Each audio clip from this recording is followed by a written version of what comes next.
Assalamu alaikum everyone, welcome to Pratibha's Live Book and my another video.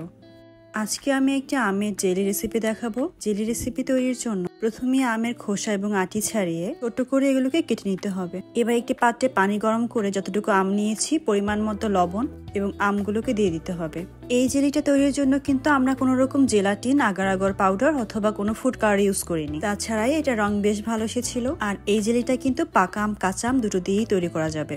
এটা ভালোভাবে সেদ্ধ হয়ে নরম হয়ে যাবার পর পানিটাকে ঝরিয়ে এভাবে তুলে নিতে হবে। তুলে নেওয়া আমগুলো নষ্ট না করে এটা দিয়ে কিন্তু মিক্সড আচার, এমনকি আমসত্ত্ব তৈরি করা যায়। এই জেলিটা কিন্তু 1 বছরেরও বেশি সময় ধরে সংরক্ষণ করা যাবে। আমগুলোকে তুলে নেওয়ার পর এর পানিটা এভাবে মগে ছেঁকে নিতে হবে পরিমাপের জন্য, কারণ যতটুকু পানি আছে ঠিক সমপরিমাণ কিন্তু চিনি অ্যাড করতে হবে জেলিটাকে পারফেক্ট করার জন্য।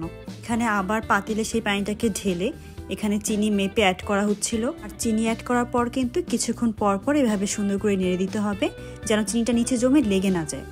এটাকে জাল করে ঘন করে ফেলতে হবে। পারফেক্ট জেলির জন্য প্রপার টাইমে এর থিকনেসটা চেক করে ফেলতে হবে। জেলি কিন্তু আমাদের ব্রেকফাস্টকে খুব বেশি সহজ করে দেয়, তাই না? হাতে যখন সময় কম থাকে তখন ব্রেডে একটু জেলি স্প্রেড করেই কিন্তু খেয়ে বের হয়ে যাওয়া যায়। এখানে অ্যাড করা হয়েছিল সামান্য পরিমাণে ভিনেগার।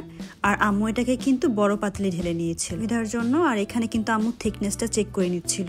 যখন দেখা যাবে একটা পাত্রে অল্প পরিমাণে জেলি রাখার পর খুব সহজেই গড়িয়ে আসছে না, তখন বুঝতে হবে এটা হয়ে এসেছে। এটা খুব বেশি পাতলা বা খুব বেশি ঘন হবে না। সেট করার জন্য গরম অবস্থায় পাত্রে ঢেলে দিতে হবে। সেট করার সময়টুকু কিন্তু একদমই নাড়াচাড়া করা যাবে না। স্বাভাবিক তাপমাত্রায় 6 থেকে 7 ঘন্টা রাখার পরেই এটা এত ভালো জমেছিল।